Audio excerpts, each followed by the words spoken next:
Bismillahirrahmanirrahim. Assalamualaikum warahmatullahi wabarakatuh.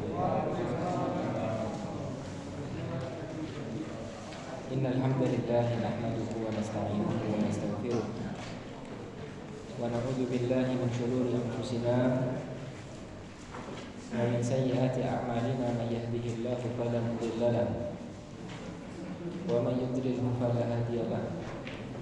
Asyhadu an la ilaha illallah wahdahu la syarika lah wa asyhadu anna Muhammadan abduhu wa rasuluh. Allahumma shalli wa sallim ala nabiyyina Muhammadin wa ala alihi wa ashabihi wa man tabi'ahum bi ihsan ila yaumiddin.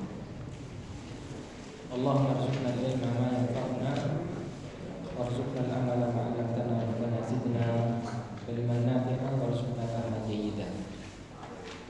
Bapak-bapak, ibu-ibu, para hadirin hadirat yang dimuliakan oleh Allah, puja dan puji syukur marilah senantiasa kita panjatkan kehadirat Allah Subhanahu wa taala, yang mana dengan limpahan rahmat serta kasih sayang Allah hingga saat ini kita masih dapat merasakan berbagai nikmat-nikmat Allah Subhanahu wa taala, di mana Allah menyampaikan wa in ta'uddu nikmatallahi la tuhsuha. Dan jika kalian hendak menghitung nikmat-nikmat Allah Subhanahu wa taala, niscaya kalian tidak akan pernah mampu untuk menghitungnya. Yang mana di antara nikmat yang Allah Subhanahu wa taala berikan kepada kita adalah nikmatus sehat. Dikasih nikmat sehat. Ini di antara nikmat besar yang Allah Subhanahu wa taala berikan kepada kita. Di masa-masa pandemi seperti ini Allah masih mengaruniakan kita nikmat sehat, maka ini bagian daripada nikmat besar yang Allah Subhanahu wa taala berikan kepada kita. Maka kalau seperti disampaikan oleh Nabi sallallahu alaihi wasallam di dalam riwayat Tirmidzi dengan sanad yang hasan, juga disebutkan oleh Imam Al-Bukhari di dalam Al-Adab Al-Mufrad, di mana Nabi sallallahu alaihi wasallam bersabda, "Man asbaha aminan fi sirbihi mu'afan fi jasadihi wa yajidu aw indahu qutu yaumihi faka'annama hizat lahu dunya bihadafiriha." Siapa atau barang siapa, kata Nabi sallallahu alaihi wasallam, yang ketika di pagi hari ia merasakan nikmat aman di tempat di mana dia berada. Lalu kemudian yang kedua, kata Nabi, ia merasakan nikmat sehat pada tubuhnya. Ia merasakan nikmat sehat pada dirinya. Lalu kemudian ada rizki yang bisa dia makan pada hari itu, maka tiga nikmat ini saja, kata Nabi sallallahu alaihi wasallam, bagaikan dia memiliki seluruh nikmat dunia dan seisinya. Ahibatil kiram, azzani wa azzakumullah, di antara kenikmatan-kenikmatan itu adalah nikmatus sehat, nikmat sehat, dikasih sehat oleh Allah Subhanahu wa taala. Hingga saat ini kita masih bisa melaksanakan aktivitas ketaatan-ketaatan kepada Allah Subhanahu wa taala, maka nikmat sehat ini, kalau kata Nabi sallallahu alaihi wasallam, "Ightanim khamsan qabla khamsin", jagalah yang 5 sebelum datangnya yang 5, yang mana salah satu di antaranya adalah sehataka qabla saqamik. Masa sehat ini dimanfaatkan untuk ketaatan-ketaatan kepada Allah Subhanahu wa taala yang hendaknya disesuaikan dengan kemampuan masing-masing sebelum datang tiba masa sakit kita. Kalau sudah datang tiba masa sakit, akan ada banyak hal yang tidak mampu kita lakukan, seperti halnya kita mampu melakukannya ketika sehat. Nah, maka nikmat sehat ini, bapak-bapak, ibu-ibu yang dimuliakan oleh Allah, disyukuri. Lalu kemudian diisi dengan amalan-amalan kebaikan.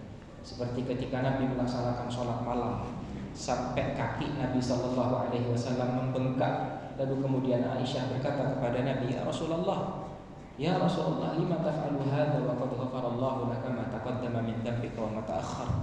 Wahai Rasulullah, kenapa kok sampai seperti ini ibadah yang kau lakukan, sementara Allah sudah mengampuni dosa-dosamu yang lalu dan yang akan datang? Maka apa kata Nabi sallallahu alaihi wasallam? "Afala uhibbu an akuna 'abdan syakura?" Tidakkah aku suka ketika aku menjadi seorang hamba Allah Subhanahu wa taala yang senantiasa bersyukur kepada Allah dengan mengisi nikmat sehat ini dengan amalan-amalan kebaikan. Salawat serta salam marilah senantiasa kita curah limpahkan kepada baginda Nabi besar Muhammad sallallahu alaihi wasallam beserta keluarga, sahabat dan pengikut-pengikutnya termasuk kita semua. Amin amin ya rabbal alamin. Bapak-bapak, ibu-ibu yang dimuliakan oleh Allah Subhanahu wa taala, kita sampai pada babu linil kalami liwalidayhi. Bab berbicara dengan lemah lembut kepada kedua orang tua. Ini kita mempelajari tentang adab, tentang akhlak yang dicontohkan oleh Nabi sallallahu alaihi wasallam, yang mana ada seperti yang pernah kita sampaikan memiliki porsi besar di dalam agama kita. Adab ini mengantarkan seseorang ke dalam surganya Allah Subhanahu wa taala. Tidak hanya ke dalam surganya Allah, akan tetapi di tempat tertinggi dari surganya Allah Subhanahu wa taala, menemani berdekatan dengan Rasulullah sallallahu alaihi wasallam. Maka di dalam bab ini ahibatul kiram, Al-Imam Al-Bukhari rahimahullah menyampaikan tentang babul linil kalam liwalidayhi. Bab tentang bertutur kata atau berbicara dengan lemah lembut kepada kedua orang tua. Di mana hadis yang pertama daripada bab ini sudah kita kaji, yaitu hadis yang disampaikan oleh Abdullah bin Umar. Hadis yang disampaikan oleh Abdullah bin Umar, di mana ada salah seorang tabi'i yang bernama Tailasah Ibnu Mayyas. Itu kalau di dalam Fiqhul Athar itu, di dalam lembaran pada poin yang kedua itu kita cantumkan materi yang sebelumnya atau materi terakhir yang sudah pernah kita pelajari di dalam bab ini, yaitu hadis daripada Tailasah Ibnu Mayyas, yang mana tabi'i ini datang menemui Abdullah bin Umar, yang lalu kemudian menanyakan tentang dosa yang pernah dia lakukan apakah masuk dalam kategori dosa besar. Yang lalu kemudian Ibnu Umar menyampaikan, yang kamu lakukan bukan termasuk dosa besar. Lalu kemudian Ibnu Umar menyebutkan beberapa dosa-dosa besar. Lalu kemudian setelah itu Ibnu Umar menyampaikan kepada Tailasah, atafraqun nar wa tuhibbu an tadkhulal jannah, katanya Ibnu Umar, apakah kamu takut untuk masuk ke dalam neraka Allah dan kamu suka, ingin untuk yang namanya masuk ke dalam surganya Allah Subhanahu wa taala? Lalu Tailasah menyampaikan kepada Ibnu Umar, qala na'am, qala i wallah, iya, demi Allah saya mau yang namanya masuk ke dalam surganya Allah Subhanahu wa taala. Maka katanya Ibnu Umar, ahyun walidak, apakah kedua orang tuamu masih hidup? Maka kata Tailasah, ummi, yang masih hidup adalah ibuku. Indi ummi, yang masih hidup adalah ibuku, katanya Tailasah Ibnu Mayyas. Maka lalu kemudian Ibnu Umar menyampaikan kepada Tailasah, fa wallah, demi Allah, kata Ibnu Umar, lau alanta lahal kalam wa at'amtaha at-ta'am la tadkhulanna al-jannata majtanabta al-kaba'ir. Demi Allah, kata Ibnu Umar, kalau kamu bertutur kata dengan lemah lembut kepada ibumu, ini juga kepada bapak tentunya. Demi Allah, kata Ibnu Umar, kalau saja engkau bertutur kata lemah lembut kepada ibumu, engkau memberi makan kepada ibumu, maka sungguh benar-benar engkau akan masuk ke dalam surganya Allah Subhanahu wa taala selama engkau meninggalkan dosa-dosa besar. Nah, ini adalah materi yang sudah kita kaji pada kesempatan yang sebelumnya, di mana Ibnu Umar di sini menyampaikan, lau alanta lahal kalam, kalau saja engkau bertutur kata dengan lemah lembut kepada ibumu atau kepada bapakmu, ngasih mereka makan, maka sungguh benar-benar engkau akan masuk ke dalam surganya Allah Subhanahu wa taala. Nah, tinggal bagaimana untuk kita menerapkan di dalam kehidupan kita ini menjadi seorang anak yang berbakti, yang kalau bertutur kata kepada kedua orang tua kita lemah lembut, santun kepada kedua orang tua kita. Karena ini adalah tuntunan yang dituntunkan oleh Nabi sallallahu alaihi wasallam dan para sahabat-sahabatnya. Ahibatil kiram, azani wa azzakumullah. Hadis yang selanjutnya, an Hisham ibni Urwah an abihi qala wakhfid lahumma janaha dhulli minar rahmah qala la tamtani min syai'in ahabbah. Hadis ini adalah hadis yang sahih, yang disahihkan oleh Imam Al-Albani. Hadisnya dari Hisham ibnu Urwah. Ini Hisham bin Urwah ini Hisham ini cucunya Zubair bin Awam. Kalau antum pernah mendengar nama seorang sahabat Nabi yang bernama Zubair bin Awam, Zubair ini punya anak namanya Urwah. Urwah punya anak namanya Hisham. Urwah punya anak namanya Hisham. Nah, ini masih cucunya para sahabat-sahabat Nabi sallallahu alaihi wasallam. Zubair bin Awam itu adalah hawari Rasulullah sallallahu alaihi wasallam. Pada peperangan Uhud itu ketika mubarazah adu tanding, maka orang-orang musyrikun Makkah itu mencari tandingan dari kaum muslimin siapa yang berani untuk maju. Yang lalu kemudian setelah itu ahibatil kiram, yang maju adalah Zubair ibn al-Awwam. Yang lalu kemudian Nabi berkata tentang Zubair, inna likulli nabiyyin hawari wa hawari Zubair. Sesungguhnya tiap-tiap nabi itu memiliki pengikut-pengikut setia, dan pengikut setiaku itu adalah Zubair bin Al-Awwam, kata Nabi SAW. Nah, Zubair ini punya anak Urwah, Urwah punya anak Hisham. Nah, maka Hisham adalah tabi'i yang meriwayatkan tentang hadis ini. Dari Hisham bin Urwah an abihi, dari bapaknya, berarti bapaknya di sini adalah Urwah. Kalau Urwah ini tabi'i, Urwah tabi'i, dia adalah rajulun thiqah, dia adalah seorang yang terpercaya. Dia adalah salah seorang ulama di masanya. Ulama di masanya. Hadis yang beliau riwayatkan banyak dari sahabat-sahabat Nabi SAW. Banyak hadis yang beliau riwayatkan, dan beliau juga termasuk di kalangan para fuqaha. Termasuk di kalangan para fuqaha, memiliki keilmuan agama yang luar biasa. Ahibatil kiram azza wa jazakumullah, yang kalau disifati sebagaimana disampaikan oleh Al-Imam Az-Zuhri, ini Urwah ini adalah bahrun la tukaddiruhu dalla. Ini ilmunya seperti lautan, yang enggak habis diambil oleh mereka-mereka yang mengambil ilmu daripada Urwah, dari saking banyaknya keilmuannya Urwah ini. Nah, maka Hisham bin Urwah meriwayatkan hadis dari ayahnya, atau meriwayatkan athar dari ayahnya, di mana ayahnya menyampaikan waqfid lahuma janahadz dzulli minar rahmah, dan rendahkanlah dirimu terhadap mereka berdua dengan penuh kesayangan. Qala, yang lalu kemudian Urwah menyampaikan, la tamtani' min syai'in ahabbah, janganlah engkau melarang sesuatu yang disukai oleh keduanya. Ahibatil kiram azza wa jazakumullah. Di dalam asar ini ahibatil kiram, Urwah menyampaikan salah satu firman Allah Subhanahu wa taala yang terdapat di dalam surat Al-Isra.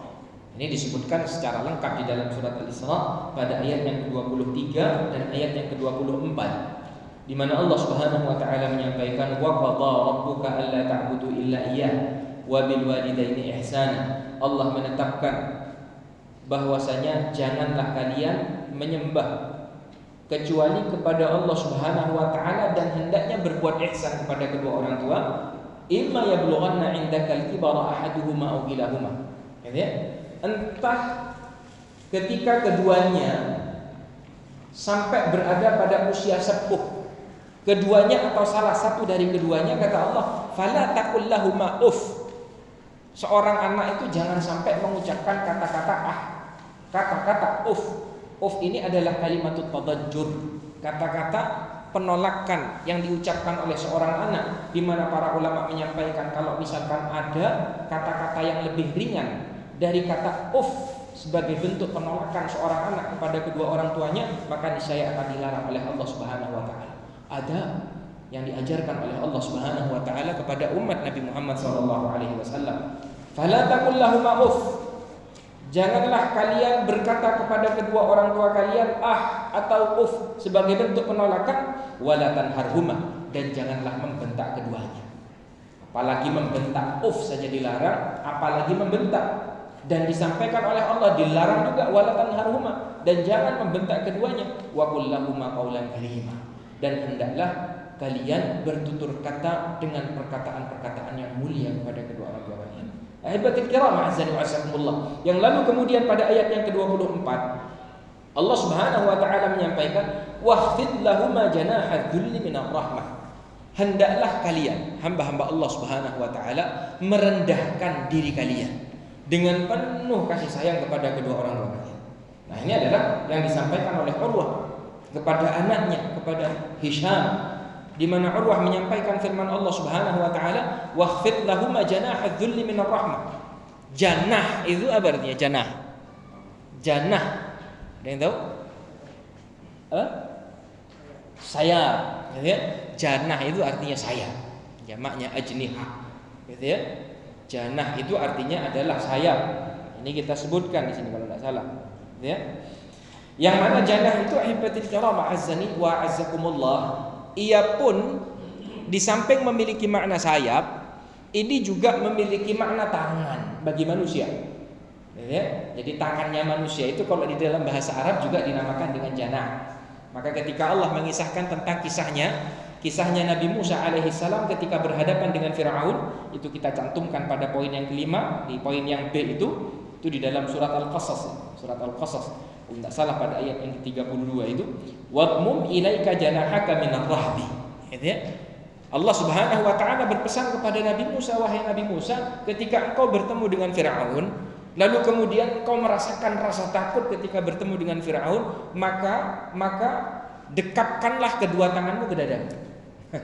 Ini perintah Allah kepada Nabi Musa alaihissalam agar apa? Agar rasa takut di hatinya itu hilang. Dan Allah Subhanahu wa taala menamakan kedua tangan ini dengan janah. Gitu ya. Wadmum ilaika janah. Janah di sini memiliki makna tangan. Jadi ahibbatil kiram azza wa azzakumullah, janah di samping yang memiliki makna sayap, dia pun juga memiliki makna tangan bagi manusia, yaitu tangan yang meliputi lengan, yang meliputi tangan lalu kemudian lengan dan ketiak. Ini dinamakan janah di dalam bahasa Arab yang juga memiliki makna tangan atau al-aidi. Ahibbatil kiram azza wa azzakumullah. Yang lalu kemudian janahudzul, janahudzul ini di dalam bahasa Arab digunakan untuk menunjukkan makna merendahkan diri. Ini kinayah, ya. Maka ketika Allah menyampaikan wakhfid lahum janahadzul, hendaklah seorang anak itu kepada kedua orang tuanya merendahkan hatinya, merendahkan dirinya di hadapan kedua orang tuanya. Nah, ini perintah Allah Subhanahu wa taala kepada kita. Kalau kita perhatikan burung, ya, ketika janah yang dimaksudkan di sini adalah memiliki makna sayap. Burung itu kalau mau terbang tinggi, sayapnya itu dibuka, gitu ya, dikepakkan. Akan tetapi kalau misalkan burung itu bertemu dengan burung yang lebih buas dari dirinya, bertemu dengan elang, bertemu dengan gagak yang akan memangsa dirinya, maka dia tutup sayapnya itu, gitu ya, dia tutup sayapnya. Bahkan dia berada di tanah lalu kemudian diletakkan sayapnya. Nah, maka di sini ahibbatul kiram azza wa azzakumullah, seperti inilah hendaknya keadaan seorang anak itu kepada kedua orang tuanya. Maka kata Allah wakhfid, dan letakkanlah yang namanya janahadzul, tawadhu. Sebagai seorang anak kepada kedua orang tuanya itu adalah hendaknya tawadhu, hendaknya sayang kepada kedua orang tuanya, kata Allah Subhanahu wa taala. Yang lalu kemudian makna daripada firman Allah Subhanahu wa taala yang terdapat di dalam surat Al-Isra ini sebagaimana disampaikan oleh Urwah, la tamtani min syai'in ahabba.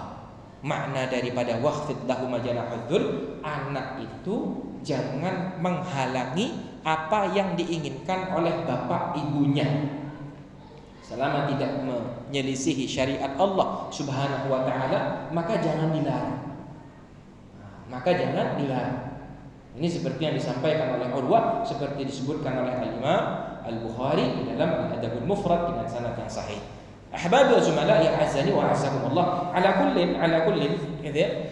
kullin, bab ini adalah mengajarkan kepada kita untuk hendaknya kita sebagai seorang anak itu ketika bertemu dengan kedua orang tua kita, jangan sampai kita bertutur kata dengan congkak, sombong, mengangkat suara. Lah, ini bukan adab, bukan akhlak. Karena kita sudah mencapai demikian dan demikian, pekerjaan kita mapan, sudah tidak lagi membutuhkan kepada kedua orang tua kita, lalu kemudian kita mengangkat suara kita, membentak kedua orang tua kita, hasya wa Allah. Yang seperti ini adalah hendaknya ditinggalkan. Hendaknya kita jaga lisan kita ini untuk senantiasa bertutur kata dengan lemah lembut kepada kedua orang tua kita. Jelas sampai di sini ahibbatul kiram? Baik. Lalu kemudian bab yang selanjutnya, babu jazail walidain. Babu jazail walidain. Bab membalas kebaikan kedua orang tua. An Abi Hurairah radhiyallahu anhu, an Nabi sallallahu alaihi wasallam qala, dari Nabi sallallahu alaihi wasallam bersabda, la yajzi waladun walidahu illa ayyajidahu mamlukan fayashtariyahu fayu'tiqahu. Kata Nabi sallallahu alaihi wasallam, seorang anak tidak dapat membalas kebaikan ayahnya ataupun ibunya. Al-walid di sini yashmal al-ab wal menyeluruh untuk bapak dan ibunya. Seorang anak tidak dapat membalas kebaikan kedua orang tuanya atau ayahnya kalau di dalam lafaz hadis ini, kecuali ia mendapati kedua orang tuanya atau ayahnya dalam keadaan ia menjadi budak, lalu ia membelinya dan memerdekakannya. Lalu kemudian ia membelinya dan memerdekakannya. Ahbabul zumala ya azani wa azakumullah. Hadis ini atau bab ini adalah bab yang membahas tentang hendaknya seorang muslim itu membalas kebaikan kedua orang tuanya. Sebelum membalas kebaikan kedua orang tua, yang namanya membalas kebaikan orang lain kepada kita adalah amrun ma'murun masyru'. Adalah perintah yang diperintahkan oleh Nabi sallallahu alaihi wasallam. Disyariatkan oleh Nabi sallallahu alaihi wasallam, kalau ada orang yang berbuat baik kepada kita, hendaknya kita membalas kebaikan itu. Nah, ini kita sebutkan di dalam footnote itu.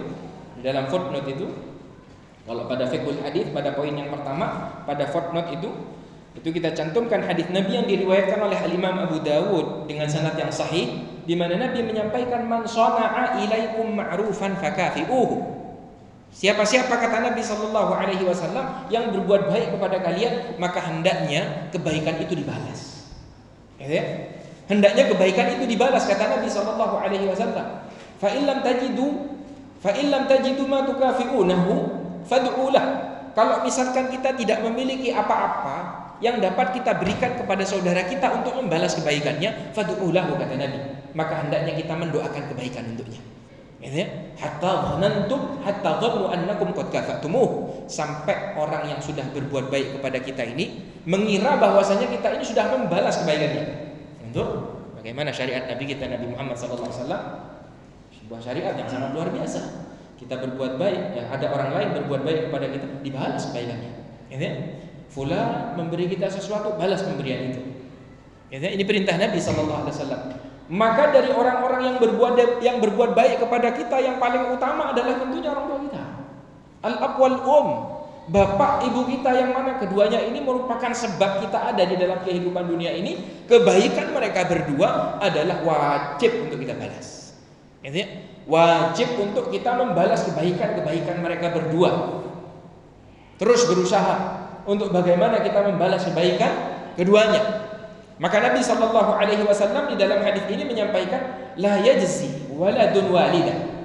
Seorang anak itu tidak akan mampu untuk membalas kebaikan kedua orang tuanya kecuali ketika anak tadi mendapati kedua orang tuanya menjadi seorang hamba sahaya atau menjadi budak. Ya apa budak ini? Budak ini maksudnya adalah hamba sahaya, al-abdul mamluk. Ya apa prosesnya kok bisa menjadi budak? Ini disebutkan oleh para ulama di dalam kitab fikih pada ahkamul itqi, yang mana proses kok bisa seseorang itu menjadi budak adalah dikarenakan peperangan. Peperangan antara kaum muslimin dengan orang-orang non muslim. Terjadi peperangan antara kaum muslimin dengan orang-orang kuffar harbiyin yang memerangi kaum muslimin. Lalu kemudian ketika sudah pecah ini peperangan, lalu kemudian peperangan dimenangkan oleh kaum muslimin, maka yang namanya orang-orang kuffar ini terbagi menjadi dua. Yang pertama, wanita dan anak-anak. Kalau wanita dan anak-anak secara otomatis akan menjadi budak, hamba sahaya. Syaratnya mereka bukan kaum muslimin, mereka memang orang-orang yang tidak beragama Islam.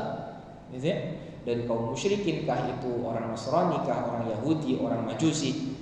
Maka yang namanya wanita dan anak-anak secara otomatis menjadi hamba sahaya. Lalu jenis yang kedua adalah ar-rijalul balighun, para laki-laki yang sudah akil baligh, yang mampu untuk berperang. Nah, maka di sini masuk jenis yang kedua. Ini dikembalikan kepada kebijakan pemimpin kaum muslimin. Terserah pemimpin kaum muslimin boleh memilih salah satu dari 4 hal. Boleh dibunuh, boleh dimerdekakan begitu saja, dilepaskan. Boleh dimerdekakan dengan meminta tebusan, seperti yang dilakukan oleh Nabi pada peperangan Badar, pada Usara Badr. Peperangan Badar itu kaum muslimin menawan orang-orang musyrikun sebanyak 70 kaum musyrikin pada saat itu. Dan Nabi SAW memilih untuk membebaskan mereka dengan membayar tebusan. Sampai kalau di antara mereka ada yang tidak bisa membayar karena tidak ada keluarga yang bisa membayar tebusannya, maka Nabi SAW memerintahkan kepada mereka untuk mengajarkan anak-anak kota Madinah Munawwarah membaca dan menulis sampai bisa. Atau yang keempat, hibatul kiram azakumullah, dijadikan hamba sahaya juga. dijadikan hamba sahaya juga. Nah, ini adalah proses bagaimana kok bisa manusia itu dari yang awalnya orang merdeka menjadi hamba sahaya adalah dikarenakan peperangan tadi.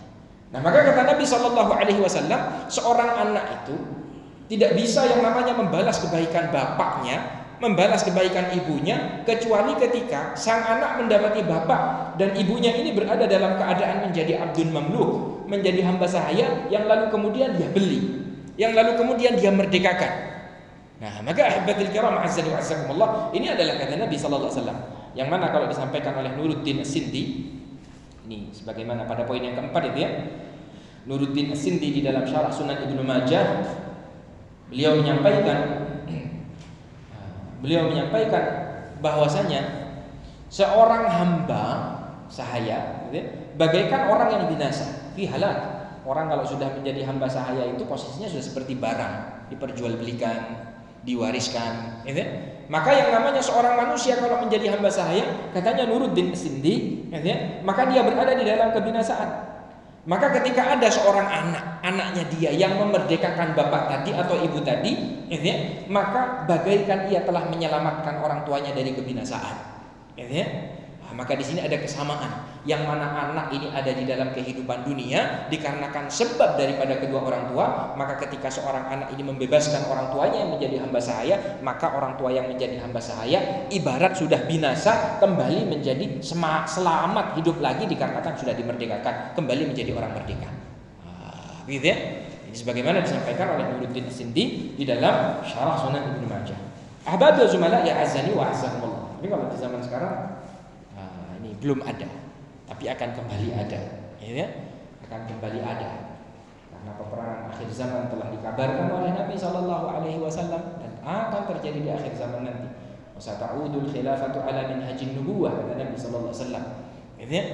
Setelah yang namanya pemerintahan di muka bumi ini dipegang oleh Mulkan Jabriyan, pemimpin-pemimpin yang diktator, maka lalu kemudian kata Nabi, lalu kemudian setelah itu akan kembali yang namanya khilafah di atas jalannya Nabi Muhammad sallallahu alaihi wasallam. Nanti akan muncul Al-Imamul Mahdi, nanti akan turun Isa ibnu Maryam, akan ada peperangan-peperangan seperti yang dikisahkan oleh Nabi sallallahu alaihi wasallam di dalam bab malahim, Ahbabul zumala ya azani wa azakumullah. Nah, maka saudara-saudara sekalian, ini adalah pembelajaran yang dapat kita petik. Tapi kalau misalkan belum bisa, karena tidak terjadi yang seperti ini kalau di zaman kita, maka melakukan sesuai dengan kemampuan kita, Dan tidak mungkin menjadikan orang tua kita menjadi hamba sahaya, Lalu kemudian hadis yang selanjutnya adalah hadis an Abi Burdah. Ini sebenarnya ada nama sebelum Abi Burdah. Ini bisa ditulis oleh teman-teman sekalian yang bawa pulpen, yaitu anaknya Abu Burdah, yaitu Sa'id. Namanya Sa'id. Haddatsana Sa'id ibnu Abi Burdah. Jadi Sa'id menyampaikan sebuah athar dari bapaknya yaitu Abu Burdah, dan Abu Burdah ini anaknya Abu Musa Al-Asy'ari. Nah, Abu Musa Al-Asy'ari ini sahabat Nabi yang berasal dari negeri Yaman. Kalau antum pernah dengar tentang namanya Abu Musa Al-Asy'ari, ini sahabat Nabi sallallahu alaihi wasallam yang berasal dari negeri Yaman yang memiliki suara indah. Suaranya indah. Nabi SAW senang dengan suaranya Abu Musa Al-Asy'ari, di mana Nabi memuji Abu Musa Al-Asy'ari, innaka qad utita mizmaran min mazamiri Ali Dawud. Wahai Abu Musa Al-Asy'ari, engkau ini dikaruniakan oleh Allah suara indah, di dalam menyenandungkan Al-Quran seperti suaranya keluarganya Nabi Dawud alaihissalam.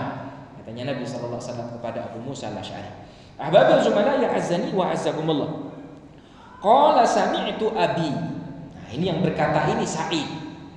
Qala Sa'id berkata, sami'tu abi, aku mendengar ayahku yaitu Abu Burdah.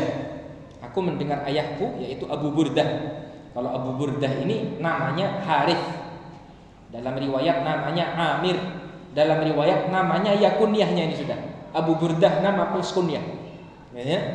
Sa'id menyampaikan, sami'tu abi, aku mendengar ayahku yuhadditsu annahu syahida Ibnu Umar.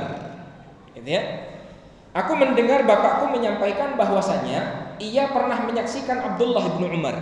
Abdullah bin Umar ini anaknya siapa? Anaknya Umar ibn Khattab. Nah, jadi Sa'id menyampaikan bahwasanya Abu Burdah bapaknya pernah menyaksikan Abdullah bin Umar wa rajulun Yamani, dan seseorang dari Yaman, Ahlul Yaman. Nah, ini mengingatkan tempat di mana kami belajar. Masya Allah, di Ahlul Yaman ini memang penduduk yang Rasulullah SAW sampaikan tentang keutamaan mereka. Ya, ja'akum ahlul Yaman hum araqu quluban wa alyanu afidah. Ya, akan datang kepada kalian penduduk Yaman di mana mereka adalah orang-orang yang paling lembut hatinya. Ya, paling lembut hatinya yang masyarakat Yaman itu sendiri. Kalau dibandingkan dengan masyarakat Arab yang lain, yang paling lembut ini masyarakat Yaman memang. Maka kata dan masih banyak lagi keutamaan Ahlul Yaman ini banyak sekali disampaikan oleh Nabi Sallallahu Alaihi Wasallam. Setelah Nabi menyebutkan tentang keutamaan penduduk Syam, yaitu penduduk Yaman adalah Ahlul Madad. Nanti di akhir zaman penduduk Yaman itu akan menjadi tentara-tentara kaum muslimin yang terus menguatkan tentara kaum muslimin yang berperang di negeri Syam. Wahum Ahlul Yaman. Nah, maka suatu ketika Ibnu Umar itu bersama salah seorang laki-laki yang berasal dari Yaman, yatufu bil bait. Yang mana laki-laki tersebut melakukan tawaf di Baitullah. Seraya ia tawaf, tidak hanya sekedar tawaf, sambil menggendong ibunya. Hamala ummahu wara'a dhahrihi. Orang Yaman tadi tawaf sambil menggendong ibunya di atas punggungnya. Seraya ia menyenandungkan syair, inilah ba'iruhal mudhallal. Sesungguhnya aku bagi ibuku adalah kendaraan yang jinak baginya. Siap mau sejauh apapun, mau kemanapun. Yang namanya anaknya ini, orang Yaman ini sangat bakti kepada ibunya. Melaksanakan ibadah haji, melaksanakan ibadah tawaf di Baitullah digendong ibunya ini oleh laki-laki Yaman tadi ini. Seraya ia menyampaikan inilah ba'iruhal mudhallal. Sesungguhnya aku adalah ontanya ibuku, kendaraan ibuku. In udhirat rikabuha lam udhar. Yang kalau misalkan ibuku ini menunggangi onta yang lain, onta itu mungkin pergi karena lelah membawa ibuku, akan tetapi aku tidak ada kata lelah. Ketika dia menyampaikan lam udhar, ini menunjukkan akan kinayah akan dari saking taatnya dia kepada ibunya, dari saking inginnya dia membalas kebaikan ibunya. Maka jauh-jauh dari Yaman menuju ke Makkah. Kalau dulu tidak seperti sekarang. Jadi perjalanan Yaman ke Makkah itu kurang lebih 1000-an kilo. Yang kalau ditempuh dengan menggunakan kendaraan mobil itu membutuhkan waktu sekitar 14 sampai 15 jam. Yang kalau misalkan ditempuh dengan berjalan kaki atau dengan menunggangi onta, kurang lebih perjalanan 10 sampai 15 hari. Nah, maka pemuda tadi ahibatul kiram azani wa azakumullah, dari saking taatnya kepada ibunya, dari saking cintanya dia kepada ibunya, dia bawa ibunya itu dari Yaman menuju ke Mekah. Kira-kira kalau kita ya apa? Kalau kita mungkin orang tua kita minta antar masih ada lesoh, masih ada malesnya gitu ya, masih ada sibuknya dan lain sebagainya. Allahul musta'an gitu ya. Berbanding jauh dengan orang ini, berbanding jauh yang masya Allah. Dibawa ini ibu ini dari Makkah menuju negeri Yaman, dari Yaman menuju Makkah. Yang lalu kemudian tawaf sambil digendong ibunya. Yang lalu kemudian pemuda Yaman tadi menyampaikan kepada Ibnu Umar, "Tsumma qala, ya Ibnu Umar, wahai Ibnu Umar, aturani jazaituha? Apakah engkau mendapatiku sudah dapat membalas kebaikan ibuku?" Gitu ya? Apakah engkau mendapatiku yang sudah gendong ibuku dari Yaman menuju kota Makkah, gitu ya, sudah dapat membalas kebaikan ibuku? Maka apa kata Abdullah bin Umar? Qala la wala bi zafratin wahidah. Sama sekali tidak. Sama sekali belum mampu untuk membalas kebaikan ibumu, bahkan satu helaan nafas ibumu. Gitu ya? Ibu kita itu ketika melahirkan kita, gitu ya, menahan rasa sakit, maka satu helaan nafas saja ini tidak mampu kita bayar ini. Maka ahibatul kiram azani wa azakumullah, tidak ada pilihan kecuali kita terus berbakti pada kedua orang tua kita. Maka katanya Ibnu Umar ketika ditanya oleh pemuda tadi, apakah yang aku lakukan ini sudah dapat membalas kebaikan ibuku? Maka kata Ibnu Umar, la wala bizafratin wahidah. Bahkan satu helaan nafas ibumu tidak mampu engkau balas. Ini belum Belum kata Ibnu Umar, terus berbuat baik kepada kedua orang tua kita. Terus berbuat baik kepada kedua orang tua kita. Ahibatil kiram, azani wa azakumullah. Nah, maka ini adalah pembelajaran yang dapat kita petik untuk bagaimana hendaknya seorang muslim itu terus berbuat baik kepada kedua orang tuanya. Apa yang mampu untuk kita lakukan dari berbuat baik, gitu ya. Kalau di dalam hadisnya Ibnu Umar, hadis yang sebelumnya yang kita sampaikan pada pertemuan kemarin, lau alanta lahal kalam wa an'amtahat ta'am latadkhulannal jannah. Kalau kita bertutur kata dengan lembut, lalu kemudian kita memberi makan kepada kedua orang tua kita, sungguh benar-benar kita akan masuk ke dalam surga Allah Subhanahu wa taala. Nah, maka ahibatul kiram azan wa azakumullah, semua yang dapat kita lakukan untuk membahagiakan kedua orang tua kita lakukan. Gitu ya? Dari bertutur kata, dari sikap kita yang menyenangkan hati mereka, dari rizki yang Allah berikan kepada kita untuk kita sisihkan sebagiannya untuk mereka, maka yang seperti ini ahibatul kiram azan wa azakumullah, jannah, surga, dan itu pun belum mampu untuk membalas kebaikan kedua orang tua kita. Itu pun belum mampu untuk membalas kebaikan kedua orang tua kita. Jadi ada pembelajaran di dalam atharnya Ibnu Umar di sini untuk bagaimana seorang muslim itu terus bersemangat di dalam berbakti kepada kedua orang tua. Tsumma tawafa Ibnu Umar, lalu kemudian Ibnu Umar pun melakukan tawaf. Fa'atal maqam, setelah tawaf ada sunnah, melaksanakan sholat sunnah 2 rakaat di belakang makom Ibrahim. Makom Ibrahim itu letaknya yang warna kuning, warna kuning keemasan, itu tempat di mana dulu Nabi Ibrahim itu membangun Ka'bah. Jadi batu tempat pijakannya Nabi Ibrahim ketika membangun Ka'bah itu diletakkan di dalam kubah kuning. Maka disunnahkan oleh Nabi SAW orang kalau sudah tawaf melaksanakan sholat sunnah 2 rakaat di belakang makom Ibrahim. Di rakaat yang pertama membaca surat Al-Kafirun, di rakaat yang kedua membaca surat Al-Ikhlas. Ini sunnahnya Nabi SAW. Tsumma qala, lalu kemudian Ibnu Umar menyampaikan, ya bena Abi Musa, wahai anaknya Abu Musa, yaitu Abu Burdah. Wahai Abu Burdah atau wahai anaknya Abu Musa, inna kulla rak'ataini tukaffirani ma amamahuma. Sesungguhnya setiap kita melaksanakan 2 rakaat salat, maka amalan 2 rakaat ini ahibatil kiram akan menjadi amalan yang menghapuskan dosa-dosa yang akan kita lakukan. Yang dimaksudkan di sini dosa-dosa kecil yang kita lakukan ini terhapuskan dengan amalan-amalan soleh. Di antaranya adalah amalan 2 rakaat salat. Ya. Al-hasanatu yudhibna sayyi'at. Jadi kebaikan itu memang kaidah di dalam Islam dapat menghapuskan keburukan-keburukan yang kita lakukan. Ahbabul zumala ya azani wa azakumullah. Nah, maka ini adalah pembelajaran yang dapat kita petik pada kesempatan malam hari yang berbahagia ini, yang mana kalau kita simpulkan, pembelajaran yang dapat kita petik adalah tentang hendaknya kita bertutur kata dengan lemah lembut pada kedua orang tua kita. Jangan sampai berkata-kata jangan sampai berkata-kata membentak, berkata-kata kasar, haram.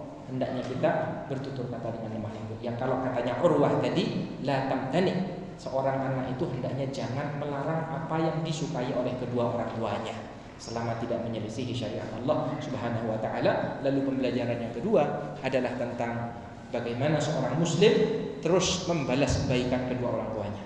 Orang yang berbuat baik kepada kita, kita balas, terlebih kedua orang tua kita. Terlebih kedua orang tua kita. Ada satu cara, yaitu dengan memerdekakan mereka ketika mereka menjadi budak. Tapi kalau ini tidak memungkinkan untuk kita lakukan, hendaknya apa yang kita mampu lakukan untuk berbakti kepada kedua orang tua kita lakukan. Ini materi yang dapat kita kaji pada kesempatan malam hari yang berbahagia ini. Kalau ada yang ditanyakan, dipersilakan.